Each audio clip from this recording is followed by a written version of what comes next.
زمونږه ینګ جنریشن څومره چې دی ځوانان طبقه هغه سحر نه تر ماښامه په دې تګودو او سوچ او فکر کې وي چې مونږ کوم داسې کار وکړو کوم طرف ته لاړ شو چې زمونږه لایف سیټل شي، ښکلی جاب میلو شي، ښه سیلري ولګي، ژوند مو په قلار او په سهولت تیر شي. خو افسوس مقام دا دی کله چې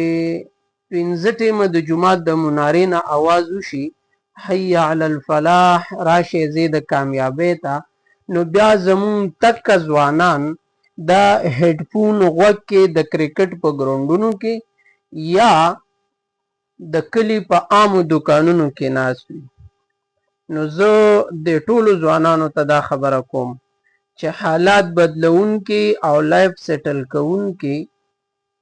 دا د الله ذات دی. که چېرته په حقیقت کې دا ملګري لایف سیټل کول غواړي نو د الله پاک سره به تعلق مضبوطي. چې کله د رب سره تعلق مضبوط شو او رب سره د تعلق جوړ شو نو ته خو د دنیا د ګټې سوچ کې الله پاک به ورسره آخرت هم درکړي، مطلب دین او دنیا دواړه به دې ښایسته شي په شرط د دې چې د کائناتو خالق سره د تعلق مضبوط شو.